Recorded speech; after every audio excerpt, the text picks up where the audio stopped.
बाजार आज और कल में आप सभी का स्वागत है। मैं हूं स्वाति रायना। इस शो में हम आपको बताएंगे बाजार में आज का पूरा हाल, साथ ही कल शहरों में कहां मिलेंगे आपको कमाई के मौके, और हम आपको अगले दिन के ट्रिगर्स तो बताएंगे ही, लेकिन साथ ही आपके शेयरों पर हम सवालों को भी शामिल करेंगे जिनमें कल एक्शन रह सकता है। आप हमें अपने सवाल भेज सकते हैं, व्हाट्सएप हमें करें, हमारा नंबर है 9582226666। इसके अलावा सोशल मीडिया प्लेटफॉर्म्स पर भी आप हमें सवाल भेज सकते हैं।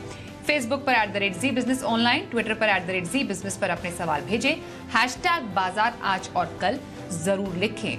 और आज आपकी तैयारी कराने के लिए हमेशा की तरह हमारे साथ शो में शामिल होंगे जी बिजनेस के मैनेजिंग एडिटर अनिल सिंह भी, और एक और खास मेहमान है आज हमारे साथ सेठी फिनमार्ट के एमडी विकास सेठी। विकास जी, स्वागत करते हैं आपका शो में। और रिसर्च टीम से हमारे साथ है हमारे सहयोगी वरुण दुबे, उनसे समझेंगे आज बाजार की तूफानी तेजी में सबसे ज्यादा फायदा किस सेक्टर को और किन शेयरों को मिला, और कल के ट्रिगर हमें बताएंगे आशीष चतुर्वेदी। बातचीत शुरू करेंगे, लेकिन उससे पहले बाजार के आज के एक्शन पर जरा एक नजर डाल लेते हैं। तो आज हमने देखा जबरदस्त तेजी नजर आज आई, बाजार में शानदार तेजी रही। और निफ्टी की अगर बात की जाए तो निफ्टी 417 अंक चढ़कर 16,260 के लेवल पर आज बंद हुआ। सेंसेक्स में दिखी आज 1350 अंकों की तेजी, 54,318 के लेवल पर बंद होने में सेंसेक्स कामयाब रहा। आज खासतौर पर मेटल शेयरों में हमने देखी जबरदस्त तेजी, 7 से 10% की तेजी के साथ मेटल इंडेक्स आज काफी अच्छा परफॉर्म करते हुए नजर आए। और अगर कुल मिलाकर सभी सेक्टोरल इंडेक्स की तरफ देखें तो आज सभी के सभी सेक्टोरल इंडेक्स हरे निशान में ही बंद होने में कामयाब रहे।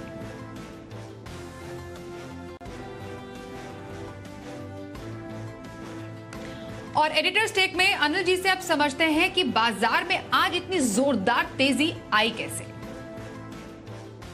भारतीय बाजारों ने आज कल की मजबूती को आगे बढ़ाने का काम किया। अमेरिकी बाजारों में देर रात मिला जुला कारोबार था और उसके बाद डाउ फ्यूचर्स हल्के से हरे निशान में थे, लेकिन भारतीय बाजारों ने सुबह से मन बना लिया था कि कल की तेजी को आगे बढ़ाने की कोशिश करेंगे। दमदार शुरुआत हुई और उसके बाद पीछे मुड़कर बाजारों ने देखा नहीं। तो आज तेजी के पीछे हल्के फुल्के संकेत ग्लोबल मार्केट्स के थे कि अमेरिका ठीक ठाक था उतार चढ़ाव के बीच, लेकिन असली संकेत जो आता दिखा तेजी का वो चाइना से आता दिखा, जहां पर लॉकडाउन में रिलैक्सेशन की खबरों के बाद ये समझा जा रहा था कि थोड़ी तेजी बनेगी।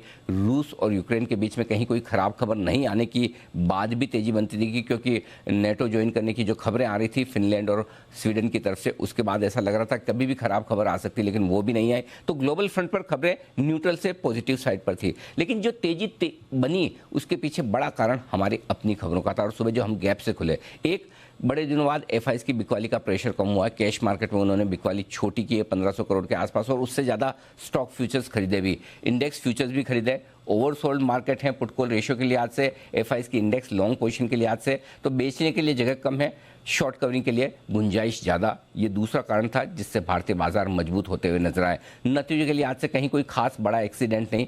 इन सबके बीच में आज की सबसे बड़ी LIC की लिस्टिंग जो कि मजबूत नहीं हुई, उसके बावजूद ओवरसोल्ड मार्केट इसे पचा गए और मजबूत होते नजर आए।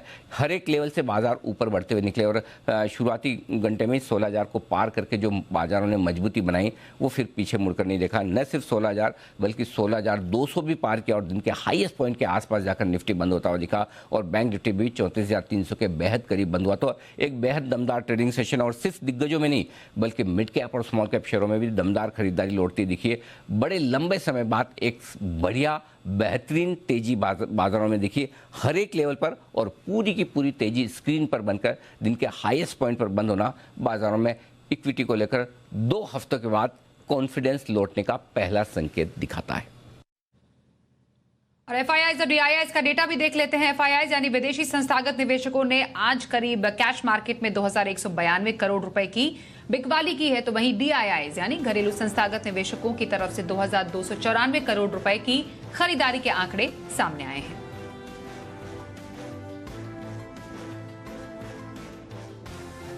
और विकास सेठी हमारे आज के खास मेहमान, उनका रुख कर लेते। विकास जी, फाइनली बाजार में एक पॉजिटिव मूड नजर आ रहा है, क्या एक्सपेक्ट करें आने वाले दिनों में ये मूड बरकरार रहेगा? हाँ बिल्कुल स्वाति, देखिए बाजार में बहुत ही ज्यादा ओवरसोल्ड लेवल्स पे बाजार थे, तो कोई भी एक पॉजिटिव न्यूज, हल्की फुल्की भी पॉजिटिव न्यूज आती, उससे बाजार में एक अच्छी बाउंस बैक, अच्छी शॉर्ट कवरिंग की उम्मीद थी। और आज जब सुबह हम खुले और कल से ही ये चाइना से जो स्टेटमेंट्स आए कि 1 जून से वहाँ पे जो लॉकडाउन है उसमें रियायत या लॉकडाउन को हटा दिया जाएगा, तो उसका एक पॉजिटिव इम्पैक्ट देखने को मिला।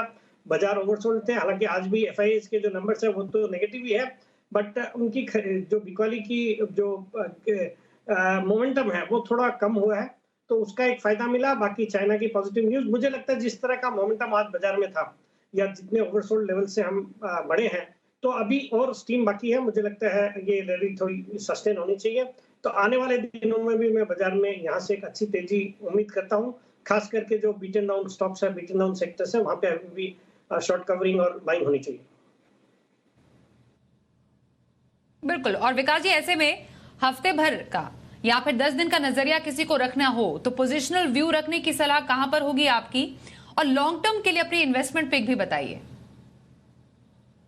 बिल्कुल स्वाति, जो मेरी पोजिशनल पिक होगी वो एक सेफ स्टॉक मैंने पिक किया आज, कोचिन शिपयार्ड। एक डिफेंस सेक्टर को प्ले करने का एक जरिया है। ये कंपनी भारत की पहली शिपयार्ड है, बहुत ही सॉलिड फंडामेंटल्स वाली कंपनी है, बहुत ही अच्छा क्लाइंटेल है। शिपिंग कॉर्पोरेशन ऑफ इंडिया, फिर इंडियन नेवी, कोस्टल गार्ड्स, फिर आपके अबू धाबी की नेशनल पेट्रोलियम कंस्ट्रक्शन कंपनी भी इनकी क्लाइंट है। जबरदस्त ऑर्डर बुक है, और बाकी जिस तरह से सरकार का फोकस है डिफेंस पे, मेक इन इंडिया पे, और लगातार नए नए ऑर्डर्स मिलते जाते हैं, तो मुझे लगता है ये स्टॉक बहुत अच्छा कर सकता है। अच्छी डिविडेंड यील्ड है अराउंड 4.5% की, तो मुझे लगता है इस स्टॉक को ये जो करंट लेवल है 327 के आसपास, यहाँ पे खरीदारी करने की सलाह है। मेरा इसमें हफ्ता 10 दिन में 360 रुपए का टारगेट है और 310 रुपए का स्टॉप लॉस रखना है। और जहां तक मेरी लॉन्ग टर्म पिक का सवाल है, मेरा एक पसंदीदा स्टॉक है पूनावाला फिनकॉर्प।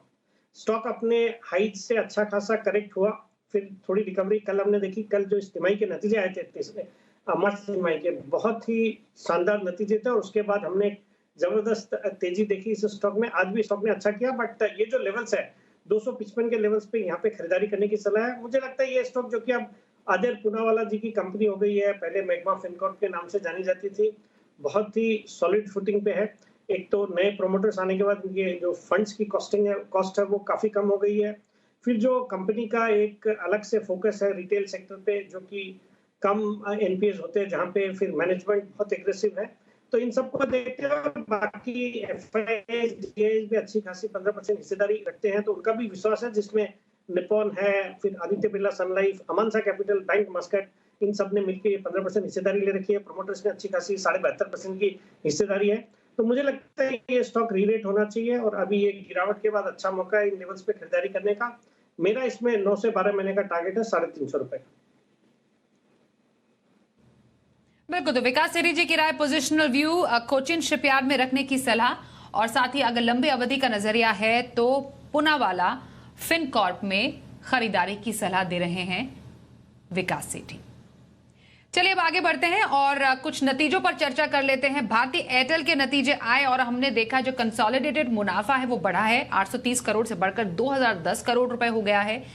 कंसोलिडेटेड आय भी बढ़ी है, 29,867 करोड़ से बढ़कर हुई 31,500 करोड़ रुपए। तो अब नतीजे तो आगे भारतीय एयरटेल के, करना क्या है इसमें, क्या राय रहेगी आपकी विकास जी? देखिए, एक बहुत ही दमदार सेट ऑफ नंबर्स है इस क्वार्टर के लिए, खास करके प्रॉफिट के नंबर्स अच्छे हैं, फिर आरपूज में भी अच्छा खासा इजाफा देखने को मिला है। मुझे लगता है ये स्टॉक कल भी अच्छा करना चाहिए, तो जिनका भी इसमें निवेश है उनको तो बिल्कुल बने रहने की सलाह है। बाकी फ्रेश खरीदारी करनी है, तो चूंकि स्टॉक में अच्छी तेजी हो गई है, तो अगर आपका लॉन्ग टर्म का नजरिया है तो अच्छी अपॉर्चुनिटी, अच्छे करेक्शन का इंतजार करें। बाकी ट्रेडिंग पॉइंट ऑफ व्यू से मुझे लगता है कल अगर इन लेवल्स पे मिले तो खरीदारी करने के मौके ढूंढने चाहिए।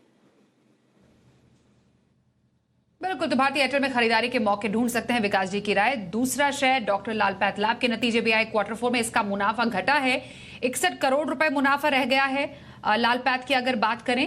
और लाल पैथ की अगर चर्चा करें तो इसमें जो कंसोलिडेटेड आय है वो हालांकि उसमें थोड़ी बढ़त जरूर आई है। बताइए अब इस स्टॉक में क्या सलाह रहेगी? देखिए स्वाति, एक तो नंबर्स खराब है, दूसरा जिस तरह की खबरें इस सेक्टर के लिए चल रही है, जो कल हमने देखा टाटा जो 1mg ने जो एक डिसरप्शन का एक जो टैरिफ बताया 100 रुपए में टेस्ट करने की बातें करी, तो उसके लिहाज से मुझे लगता है पूरा सेक्टर ही दबाव पे रहना चाहिए। सिर्फ लाल पैथलैब ही नहीं, मेट्रोपोलिस वगैरह भी मुझे लगता है थोड़ा उनमें भी दबाव होना चाहिए। बाकी नंबर्स वीक है, तो मुझे लगता है कल ये स्टॉक काफी पिटना चाहिए। तो मेरी सलाह में तो जिन्होंने निवेश किया है, जो प्रॉफिट्स पे बैठे हैं, उनको इन लेवल्स पे प्रॉफिट्स बुक करने चाहिए। तो डॉक्टर लाल पैथ से निकलने की सलाह दे रहे हैं, प्रॉफिट बुकिंग की सलाह विकास सेठी जी की।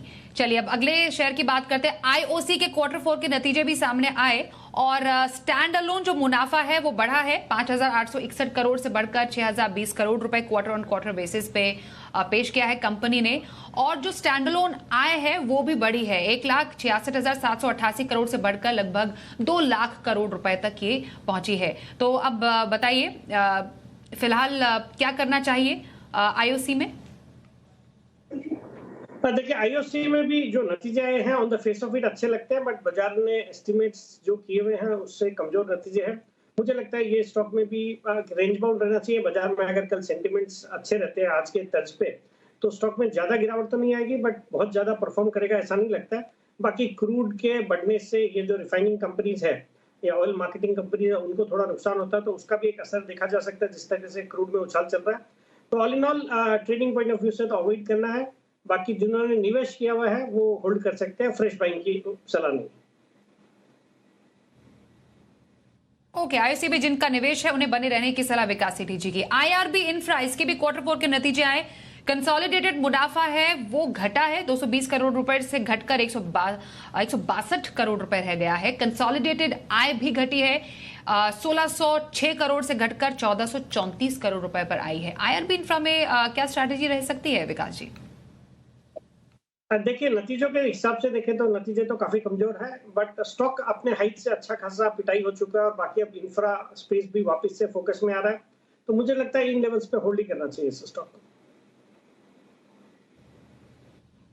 ओके, और डीएलएफ की भी बात कर लेते हैं। डीएलएफ ने भी जो चौथी तिमाही के नतीजे पेश किए, कुछ खास नहीं है। कंपनी का जो मुनाफा है, कंसोलिडेटेड मुनाफा, वो घटा है, 480 करोड़ से घटकर 405 करोड़ रुपए पर पहुंचा है। आय में भी यहाँ पर हमने देखा वो घटी है, 1700 करोड़ से घटकर लगभग 1547 करोड़ रुपए ही रह गई है। तो डीएलएफ में कोई खास strategy? Again Swati, similar view रहेगा। जिस तरीके से कंपनी के नतीजे आए, नतीजे तो डिसअपॉइंटिंग है, तो उसकी तर्ज पे तो इसमें वीकनेस होनी चाहिए। बट बाजार चूंकि बहुत पिट चुका था, स्टॉक भी अपने हाइट से अच्छा खासा पिटाई हो गई है, अब रिकवरी कर रहा है।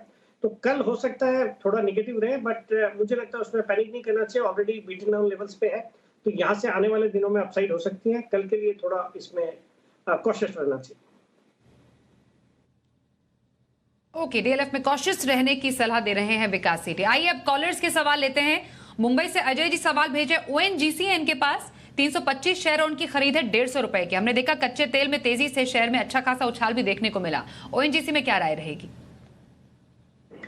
नहीं, देखिए, इन्होंने अच्छे लेवल्स पे लिया है, थोड़े प्रॉफिट्स में बैठे हैं। आज भी स्टॉक में अच्छा खासा 6-7% का जंप था, बट ये सब क्रूड में जो तेजी चल रही है उसका भी एक असर देखा जा रहा है, और जो कि अभी जारी रहनी चाहिए। जिस तरह से चाइना में वापस से ओपनिंग अप की बातें हो रही है, तो मुझे लगता है क्रूड की डिमांड बढ़नी चाहिए।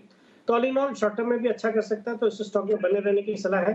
बाकी लॉन्ग टर्म में स्टॉक वैल्यूएशन के लिहाज से अच्छा लगता है, तो one good hold on to. ONGC में बने रहने की सलाह दे रहे हैं हमारे आज के एक्सपर्ट। अगला सवाल स्नेहा का, और गुवाहाटी से पूछ रही हैं ये वेदांता पर सवाल। 2666 शेयर इनके पास है वेदांता के, और इनकी खरीद है 360 की, और हमने देखा शेयर में करीब 10% का उछाल भी दिखा है और वायदा का टॉप गेनर बना है। बेसिकली मजबूत ग्लोबल संकेतों से शेयरों में एक अच्छा अपवर्ड मूवमेंट हमें देखने को मिला। क्या राय रहेगी इस शेयर में आपकी सर? देखिए, फॉर्चुनेटली आज तो इस स्टॉक ने कमाल किया है। वायदा में सबसे ज्यादा बढ़ने वाला शेयर था, 30 रुपए 33 रुपए के करीब चला है आज ये स्टॉक। कल तो बहुत ही खराब लेवल्स पे था, बट जैसे हमने खबरें सुनी चाइना में वापस से ये जो लॉकडाउन हट रहा है, तो उसके कारण से मेटल स्टॉक्स में बहुत शानदार तेजी आज देखने को मिली। तो करंट लेवल्स पे स्टॉक बहुत ही अंडर वैल्यूड लगता है, और जो निवेशक है उनकी अगर 360 की कॉस्टिंग और उसके बाद अगर डिविडेंड मिला है उनको, तो उनकी कॉस्ट के आसपास आ गया होगा, बिकॉज बहुत ही बड़ा 31.5 रुपए का डिविडेंड अभी हाल ही में अनाउंस किया है इस कंपनी ने। तो अगर 360 में डिविडेंड मिल गया है तो उनकी कॉस्टिंग के आसपास है, बट मुझे लगता है इन लेवल्स पे इस स्टॉक में बने रहना चाहिए। लॉन्ग टर्म में यहाँ से और अच्छे अपसाइड इसमें देखने को मिलेंगे, तो I would maintain a hold, और कोई भी गिरावट में खरीदारी भी करने की सलाह। ओके, तो वेदांता में बने रहने की सलाह स्नेहा दे रहे हैं हमारे आज के एक्सपर्ट विकास सेठी जी। निष्ठा बंसल का सवाल आ रहा है हमारे पास ग्वालियर से, टाइटन पर सवाल पूछ रही हैं। ये 103 शेयर है और खरीद है इनकी 2476 की। टाइटन पर क्या सलाह रहेगी? देखिए, इन्होंने खरीदा तो बहुत ऊंचे लेवल्स पे है, वहां से अच्छा खासा नुकसान हो रहा है, बट ये जो स्टॉक है लॉन्ग टर्म पे तो यहाँ से बहुत अच्छे रिटर्न्स दे सकता है। और शॉर्ट टर्म में उनके भाव आने में अभी समय लगेगा, मुझे नहीं लगता बहुत ही जल्दी उस तरह के लेवल्स आ सकते हैं, बट मुझे लगता है कि लॉन्ग टर्म के लिहाज से इसमें निवेशित रहना चाहिए। कल के लिए क्या अहम ट्रिगर्स बाजार के लिए होने वाले हैं, समझते हैं। आशीष चतुर्वेदी हमारे साथ है। आशीष, बाजार के लिए मेन इवेंट कल कौन से हैं? देखिए, सबसे पहले निफ्टी की कंपनी आईटीसी अपने नतीजे पेश करेगी। इसके अलावा वायदा बाजार में देखें तो लिस्ट लंबी है जिनके नतीजे आएंगे। ग्रैनुअल्स है, IGL, LIC housing finance, Manappuram finance, Lupin, Pidilite और एबी फैशंस अपने जो है नतीजे पेश करेंगी। प्राइमरी मार्केट्स में भी एक्शन भरपूर है क्योंकि प्रूडेंट कॉर्पोरेट एडवाइजरी यहाँ पर शेयर्स के अलॉटमेंट हो जाएंगे। इशू जो है करीब 1.22 टाइम्स बढ़कर जो है बंद हुआ था। 878 रुपये जो है इसका इशू प्राइस है। आरबीआई मॉनेटरी पॉलिसी की मीटिंग्स जो है वो आपको आते हुए नजर आएंगे और ग्लोबल मार्केट्स में भी हलचल काफ़ी ज़्यादा रहेगी क्योंकि यूके में देखें तो सीपीआई के आंकड़े आएंगे ईयर ऑन ईयर और मंथ ऑन मंथ। यूरोप में भी जो है सीपीआई के आंकड़े आते हुए दिखेंगे। उसके अलावा bank non monetary policy meeting जो है जापान की तरफ से वो भी आते हुए दिखेंगे। इंडस्ट्रियल प्रोडक्शन डेटा जापान का है। तो ग्लोबल मार्केट्स और लोकल मार्केट्स दोनों में देखें तो एक्शन भरपूर रहेगा।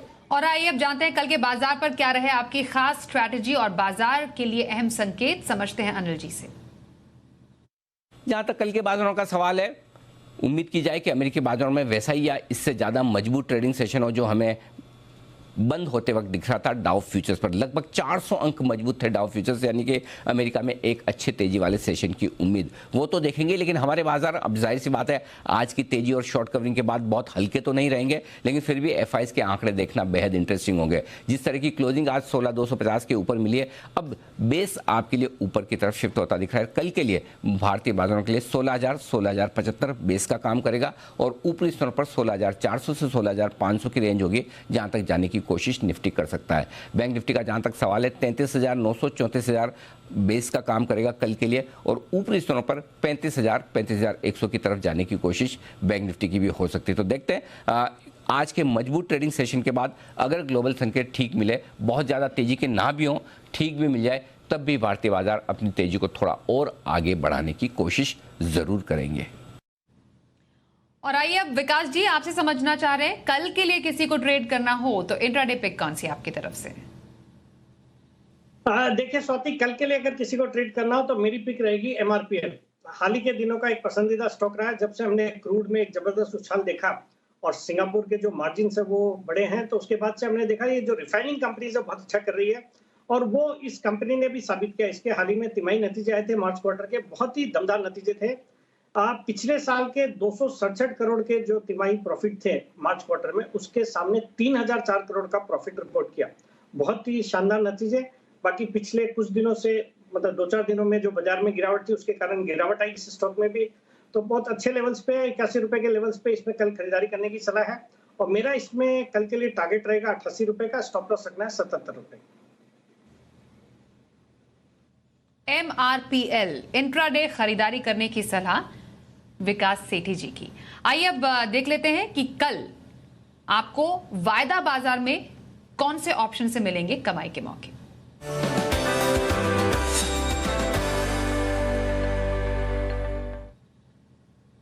एक्सिस सिक्योरिटीज के राजेश पालवी हमारे साथ शो में शामिल हो चुके हैं। राजेश जी बहुत स्वागत है। कल वायदा बाजार में कहां पर मौके बन रहे हैं?